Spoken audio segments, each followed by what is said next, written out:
자, 2021학년도 중등 임용시험 대비 전공 영어 설명회 시작하겠습니다. 순서는 지금 한 2시간 정도 그렇게 진행할게요. 그래서 제가 한 30분, 그 다음에 이제 저는 영어학을 주로 이제 할 거고요. 그 다음에 제 뒤에 영어 선생님이 또 계세요. 그래서 그분이 아마 이제 좀 문제 풀이 집중으로, 해설 집중으로 해주실 거고, 그 다음에 영어 교육, 그 다음에 마지막으로 이제 일반 영어하고 또 문학, 그 선생님이 하셔가지고 4파트로 총 나눠서 이렇게 진행하겠습니다. 저는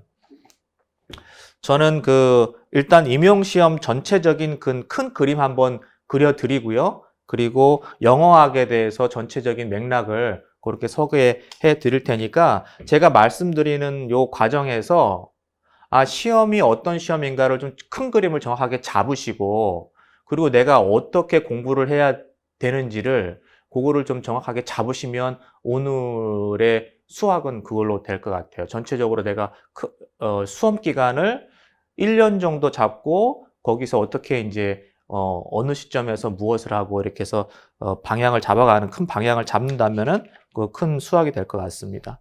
자, 첫 번째 여기 보시면은 제가 주로 이제 임용시험, 그 다음에 경쟁률 컷 요 2개를 말씀을 드릴 거고요.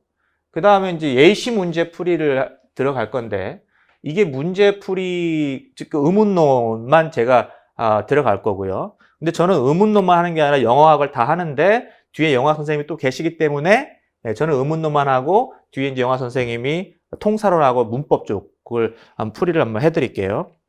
자, 중등 영어 시험 쪽 보시면 일단 우리가 지금 준비가 어떻게 되어 있냐면 자격증 가지고 있어야 되죠.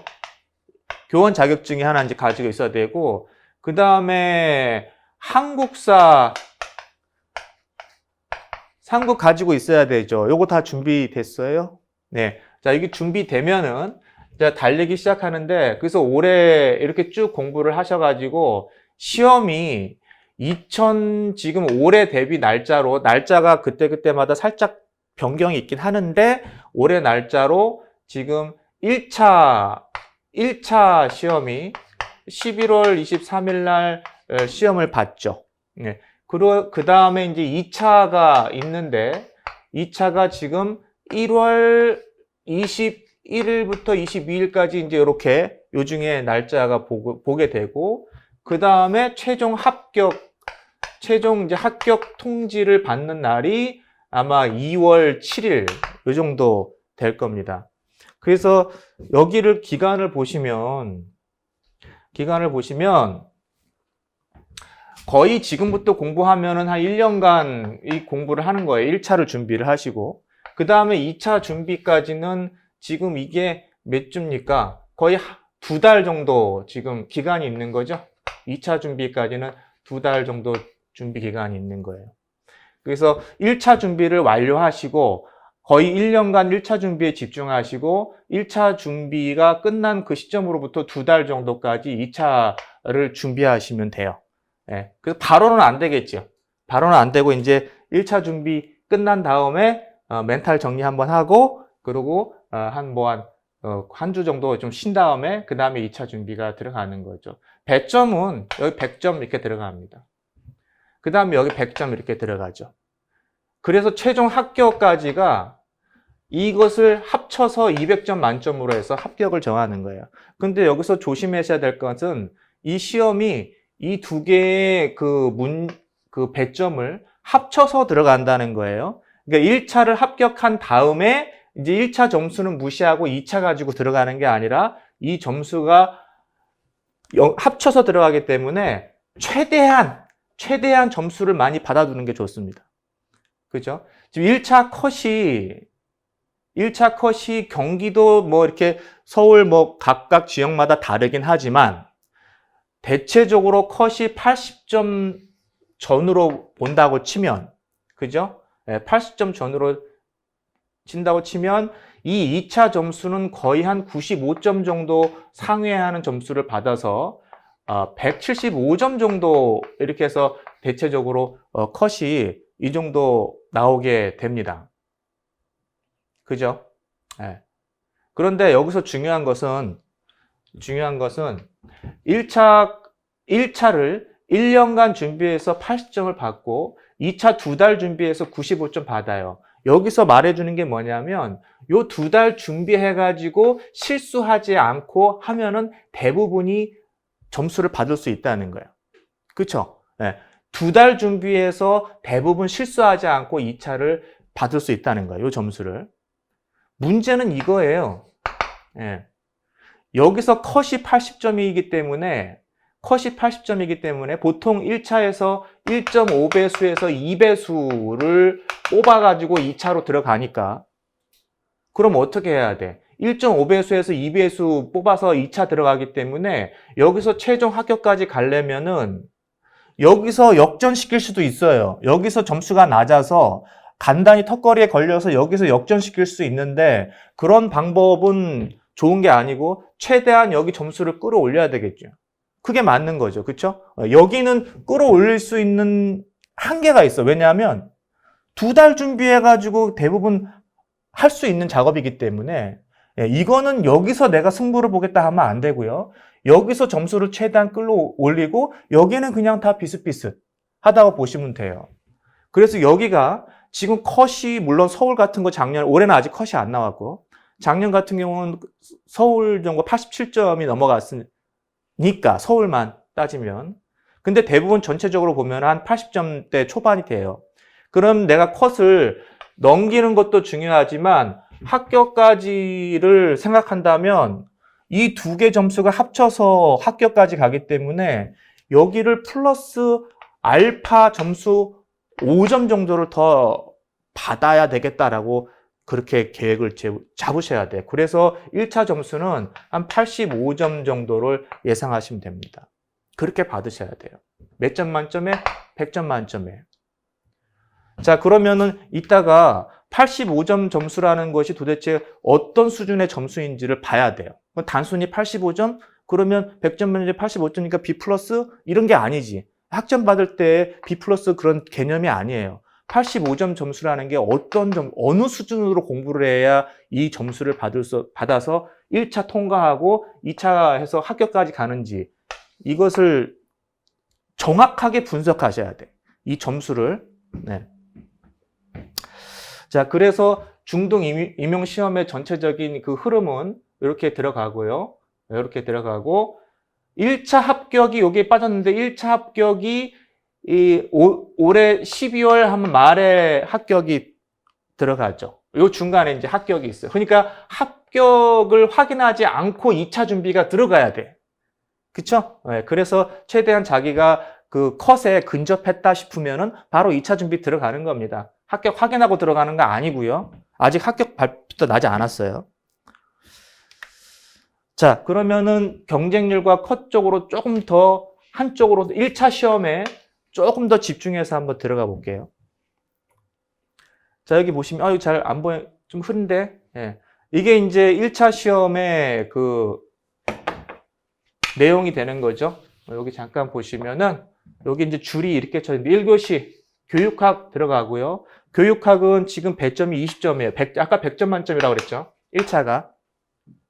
그 다음에 2교시하고 전공 A하고 B가 들어가는데 그냥 전공을 나눠서 본다고 생각하시면 돼요. 그래서 여기에 40점, 여기 40점 해가지고 100점이 나오는 거예요. 그럼 총 지금 기입형과 서술형 이런 유형은 괜찮아요? 예, 기입형은 단답형 단어 넣는 거고 서술형은 한 60자 이내로 서술을 해서 집어넣는 거고요. 그래서 요것이 총 합이면 기입형이 지금 6문제, 기입형 총 6문제랑 여기에 17문제 들어가요. 그래서 총 그 전공이 몇 문제? 23문제 맞죠? 네, 23문제 플러스 교육학 한문항. 이렇게 해서 100점이 들어가는데 교육학은 주로 20점을 다 때려서 맞지는 않을 겁니다. 네, 요거 보통 평균적으로 한 16점 정도 예상해서 내가 받는다라고 보면 돼요. 20점 받아야지 이렇게 되면은 또 이게 무리가 가는 거예요. 물론 내가 어느 정도 능력이 있다면은 19점, 20점 받는 사람도 있지만 요 정도 받고 교육학은 이제 넘어가면 되고요. 그 다음에 그럼 여기가 80점, 이제 전공이 80점 만점인데, 아까 얘기했죠. 85점을 받고 넘어가는 게 좋다고. 예. 그러면 여기서 지금 16점을 받았으면 전공에서 몇 점을 받아야 돼? 지금 70점 정도를 받으면 86점이 되는 거겠죠. 그치? 잘 보세요. 교육학에서 16점, 전공에서 70점 받는 겁니다. 80점 만점에 이게 10점만 마이너스 까지는 거예요. 그러면은 10점 마이너스 까진다는 게 어떻게 까진다는 건가? 지금 총 23문제, 6개 기입형 6개, 서술형 17개. 그럼 여기서 지금 서술형에서 마이너스 2개 까지고요. 그러면 8점 까지는 거지. 그지? 그 다음에 여기서 마이너스 2점 까지고. 그러면 여기서 한 문제 까지고. 그러면은 마이너스 10점이 까지는 거예요. 그러면 86점이 되는 거예요. 그러면 86점이 되는 거예요. 무슨 얘기인지 이해되죠? 예. 그러니까 이게 지금 아까 얘기했지만은 85점이라는 점수가 단순히 우리가 대학에서 학점 받듯이 B 플러스가 아니라는 거죠. 예. 교육학 1년 동안 열심히 빡시게 해가지고 16점 이상 맞고요. 그리고 여기에 23문제 중에서 20개 정도, 3개 정도로 나가주고 20개 정도를 다 맞아야 된다는 거야. 근데 이게 객관식이 아니잖아. 서술형이란 말이에요. 그러면 각각 서술형에 4점짜리, 2점짜리, 특히 서술형 4점짜리를 내가 다 실수하지 않고 써내야 된다는 얘기. 맞죠? 터무니없는 문제가 나와가지고 2개 나갔다 쳐. 그럼 나머지 20개 문제는 4점짜리를 실수하지 않고, 그러니까 부분 점수가 있죠. 부분 점수가 있는데 grammatical error 없이 실수하지 않고 거기에서 20문제를 다 써내야 되는 그러한 수준. 그게 지금 85점이라는 수준이죠. 그러니까 쉽게 말해서 쉽지 않다. 이렇게 들어가는 거예요. 그래서 기출을 그러면 내가 어느 정도의 수준에 있는지를 지금 보려면 기출을 확인해서 문제를 보고 이거 한번 해볼 만하다라는 느낌이 들어야 돼요. 예, 한번 해볼 만하다 느낌이 들어서 기출을 분석해서 거기서 문제를 여러 번 한번 답을 작성해보고 할만하다 싶으면은 이제 1년간 커리를 타서 이렇게 공부를 시작하시면 되겠죠. 예, 이게 쉽지 않은 85점, 쉽지 않은 점수예요. 예. 자기가 이런 이제 수험생들 있죠. 선생님, 내가 어느 정도 하루에 몇 시간 공부해야 돼요? 그건 다르지, 수준마다. 그죠? 그리고 남들이 10시간 공부하니까, 나도 10시간 공부해가지고, 그것을, 나 7시간 공부하는데 10시간 공부해가지고, 다른 사람하고 맞춰서 공부해야 한다. 이거 아니라는 얘기죠. 이거 바보 같은 공부 방식이라는 거죠. 자기 수준이 어디에 있는지 정확하게 파악한 다음에 거기에 수준에 맞게 공부량을 늘리고 아니면 1년간 기간이 조금 부족하다 싶으면 2년간 잡으시고 그렇게 공부를 하셔야 되는 거죠. 남들하고 비교해가면서 공부할 건 아니라는 거죠. 이게 자기 수준이 어디에 있는지 각각 다르기 때문에. 예, 그래서 85점에 들어가면 되는 겁니다. 이게 중요하지. 아까 얘기한 경쟁률은 중요하지 않다는 거예요. 경쟁률이 25대 1, 20대 1, 30대 1은 중요하지 않다는 거. 거기에 허수가 포함되어 있기 때문에. 그래서 경쟁률로 보지 마시고 경쟁률이 아무리 높아도 그거는 의미가 없는 숫자고요. 중요한 거는 내가 이 컷에 다가가느냐 다가가지 못하느냐의 문제라는 거지. 그래서 아까 경쟁률 vs 컷이라는 이야기를 하는 겁니다. 무슨 얘기인지 아셨죠?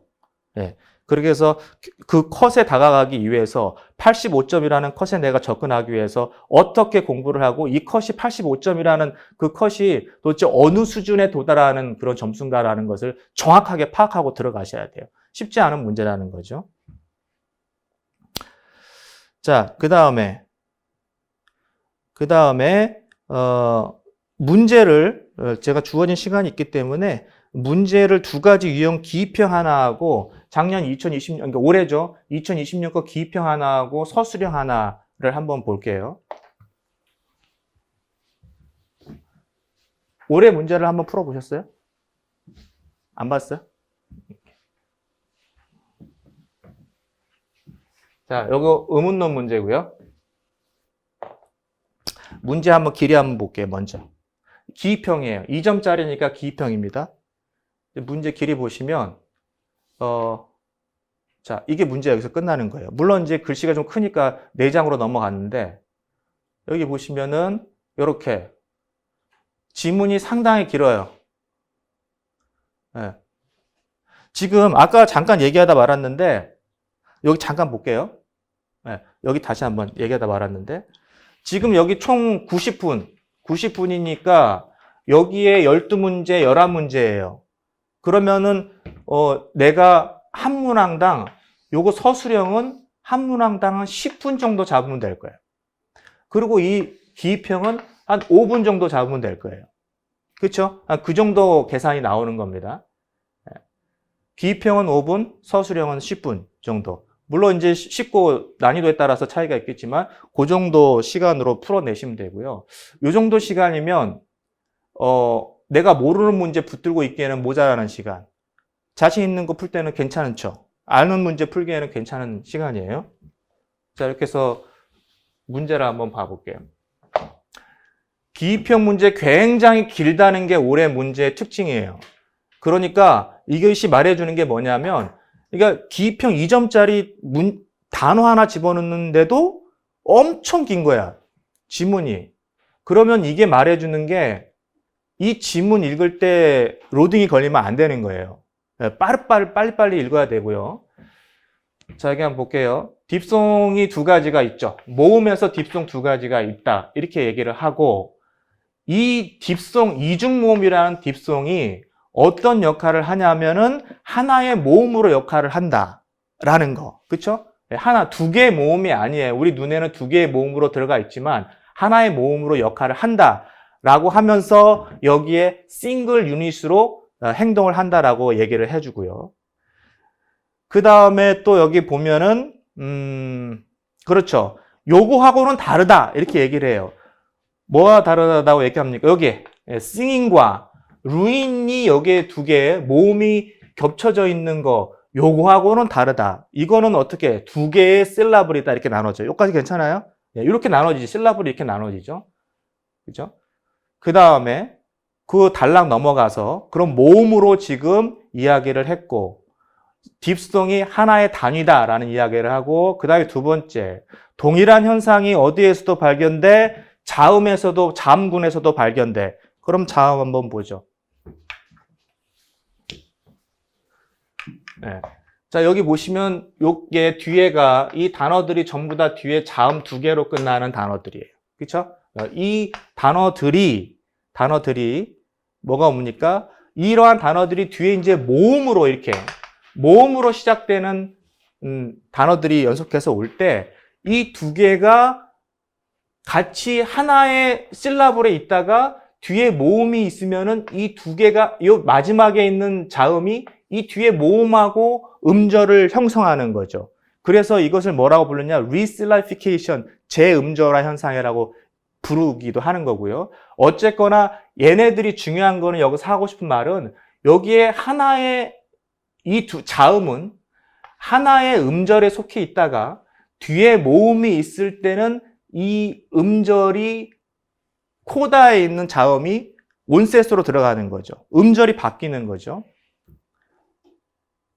자, 그런데 1번에 D번에 이 match나 badge 했을 때 이 소리들은 음성학적으로 지금 시간이 음성학적으로 지금 두 개의 소리로 결합되어 있는 거죠. 그렇죠? 어떻게 결합되어 있는 거예요? 스탑 사운드하고 그 다음에 프리커티브 사운드가 결합되어 있는 거란 말이죠. 네. 그래서 이 음성학적으로는 두 개의 소리지만 아까 딥송처럼 이 두 소리는 어떻다고 나옵니까? 어디에 있나요? 요게 뒤로 한번 넘겨볼게요.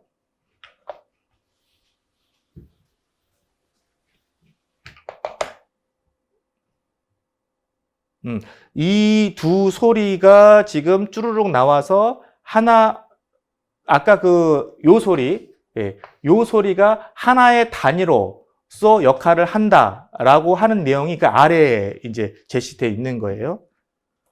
자, 그래서 문제 한번 바로 풀어볼게요. 쭉쭉쭉 해가지고 여기 한번 들어가 볼게요. 자, this class of sound, indeed inseparable just like diphthong처럼 분리될 수 없는 이러한 소리군, 이러한 멤버, 이 클래스의 멤버들을 뭐라고 부릅니까? 라고 하면은 뭐예요? 아까 취, G 사운드가 뭐라고 불러요? 애프리킷이라고 불러요. 그죠? 네. 파차름, 애프리킷이라고 부르는 거예요. 그래서 여기에 애프리킷 이렇게 써주면 되죠. 여기에 지금 단수로 쓰라고 그랬으니까 항상 기입형 들어갈 때 단복수 확인하면서 들어가는 거죠. 만약에 이게 없다면 거의 복수로 써주셔야 돼요.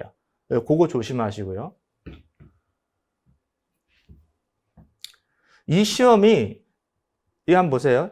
이 지금 기입형 들어갈 때 애프리킷 사운드 하나 들어가는데 지문이 굉장히 길다는 거.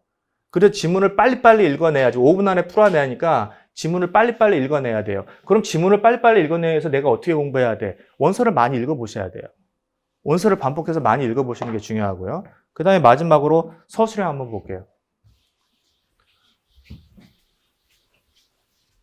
자, 서술형 들어갑니다. 자, 3번에 4점짜리고요. 자, 몰핌, 형태소, 영어에서 형태소가 다르게 발음이 나는 거죠. 환경에 따라서 다르게 발음 나는 거. 그래서 그것을 뭐라고 불러요? 엘로몰프라고 불러요. 자, 이거는 그냥 개념 정리하는 거고요. 그 다음에 그 엘로몰프에 대해서 1번 데이터를 보시면 이렇게 환경에 따라서 ILIR 사운드로 이렇게 나는 거죠. 그래서 환경이 어떤 환경이었어요? 그냥 봐도 알죠. 여기 뒤에 L 사운드, 이 접사가 붙는 이 덩어리를 우린 베이스라고 얘기하는 거죠. 그치? 이 베이스가 L로 시작하면은 프레픽스가 IL로 지금 붙는 거고, 여기에 R 사운드로 시작하면 같이 맞춰야 되기 때문에 R 사운드로 지금 프레픽스가 맞춰지는 거예요. 이런 현상에서 들어가는 거고, 그 다음에 보시면, 뒤에 보시면 또 다른 현상을 이야기하고 있죠. 여기 2번 데이터 보시면 1번 데이터하고 다르게 얘는 서픽스예요. 그냥 뒤에 붙는 거야. 뒤에 붙는 거. 그죠? 예. 요거 좀 바뀐 것 같은데, 이거. 그죠? 요거만 볼게요. 요 뒤에 붙는 거. 그 다음에 AR로 붙고 AL로 붙고. 그러면 AR로 붙을 때는 언제냐? 1번하고 다르게 여기서는 R 사운드가 아니라 L 사운드가 뒤에 베이스가 L 사운드로 끝날 때 R 사운드가 붙고, 여기는 R 사운드로 베이스가 끝날 때 뒤에 접사 L이 붙는 현상이 드러나는 거죠. 그러니까 이거하고 좀 다르죠. 자, 이런 것을 지금 지문에서 이야기를 해주고 있는 거예요. 일단 이러한 지문을 이해하기 위해서 빠르게 읽어내야 되는 거, 10분 안에 풀어야 되니까 빠르게 읽어내야 된다는 거. 다시 한번 강조하지만 빠르게 읽어내기 위해서는 평소에 원서 지문을 많이 읽어내야 이런 거에서 로딩이 걸리지 않는다는 거고요. 자, 이게 이제 아까 그 얘기를 계속 하고 있는 겁니다. 그래서 여기 마지막 한번 볼게요. L 사운드하고 R 사운드 그 두 개가 특징이 있는데, 차이점이 있는데, 요 L 사운드, R 사운드는 변별적 자질을 사용해서 우리가 구분할 수 있다는 거죠. 그래서 R 사운드는 마이너스 레터럴 자질을 가지고 있다고 얘기할 수 있고, 그 다음에 L 사운드는 플러스 레터럴 자질을 가지고 있다고 이제 이야기를 하는 겁니다. 이렇게 자질을 이야기하는 이유가 자질로 뭔가 지금 답안을 작성하라는 그런 의미가 되는 거죠. 자, 그러면 맨 마지막에 지문을 읽어내러 왔고요. 그 다음에 지금 색깔 컬러풀하게 칠한 것이 지금 디렉션이 되는 겁니다. 디렉션을 지금 읽을 때 이 디렉션에 맞춰서 답안을 작성해 주면 돼요. 그래서 답안을 어떻게 작성하나 한번 볼게요. 첫 번째, 디렉션 보시면 identify two phonological process 1번 데이터하고 2번 데이터에 1번 데이터는 아까 이렇게 들어가 있는 거. 그쵸? 2번 데이터는 이렇게 뒤에 끝나는 거. 서픽스였어요. 1번 데이터하고 2번 데이터에 들어가 있는 phonological process 두 개가 뭐냐? 이거 답해야 되고, 그 첫 번째 써야 되고요. 답안을 작성할 때요. 답안을 작성할 때 이 디렉션에 근거해서 깔끔하게 작성하시면 돼요. 내가 거기다가 무슨 소설을 쓰는 것처럼 글을 더 만들려고 하시면 안 됩니다. 그 다음에 두 번째는 여기 나와 있죠? 네, 두 번째는 distinctive feature를 사용해서 아까 얘기한 지문에 나온 lateral distinctive feature를 사용해가지고 어떻게 일반화시키는 거예요. 이게 두 번째 써야 될 내용이에요. 일반화시키는데 1번 데이터하고 2번 데이터를 다 일반화시키는 게 아니라 지금 몇 번 데이터만 일반화시키면 돼요. 2번 데이터만 일반화시키면 돼요. 요거 나와 있으니까. 네. 자, 그러면은 요거를 한번 적어 볼게요. 자, 1번하고 2번의 내용을 여기 답안에 작성해 주면 됩니다. 사이즈는 어느 정도? 한 60자 이내로 적어 주시면 돼요. 너무 많으면 안 되니까. 자, 그러면은 1번 데이터하고 2번 데이터의 phonological process는 뭐? 1번 데이터는 아까 IL과 IR이 뒤에 있는 것과 맞췄어요. 소리를 유사하게 맞춘 거니까. 그게 뭐야? assimilation. 그렇죠. 그 다음에 뒤에 있는 게 뭐가 있었어요? 뒤에 있는 거는 R 사운드를 서픽스로 쓰려면은 그 베이스가 뭐로 끝나야 돼? L로 끝나야 됐었어요. 그럼 서로 동일하게 맞추는 게 아니야. 그것을 뭐라고 그래요? 이화작용이라고 하죠. 영어로 뭐라고 그래요?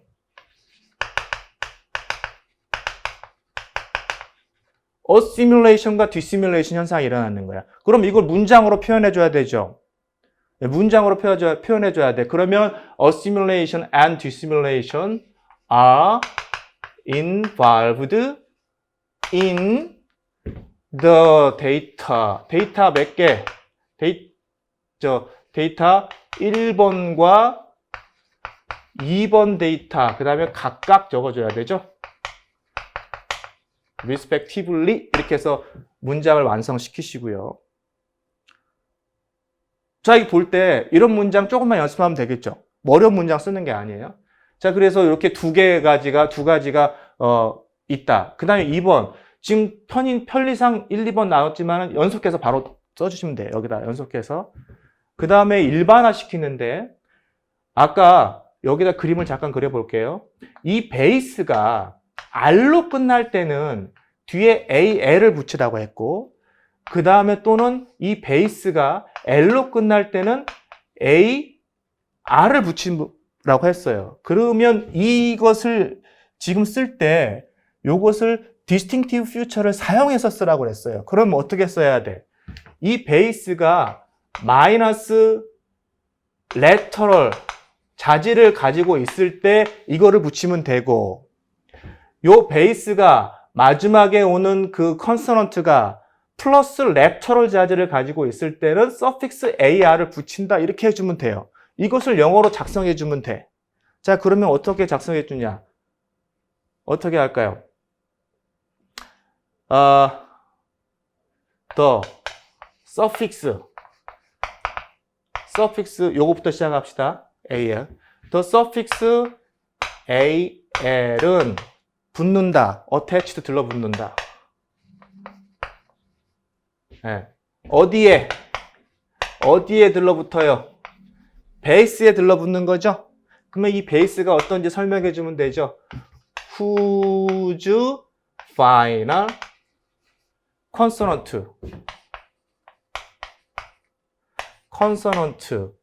has 지금 AL이 붙으려면 뭘 가지고 있어야 돼?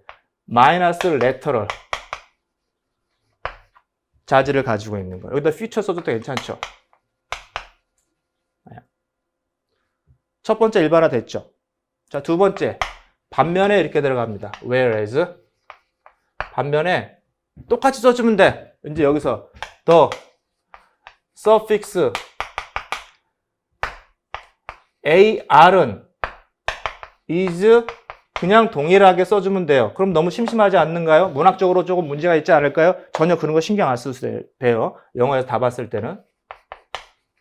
attached to the 똑같이 base. 그 베이스의 마지막 컨소넌트는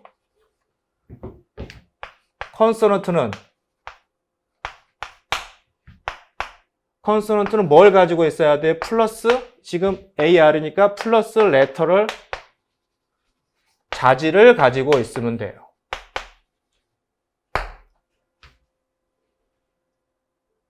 됐죠?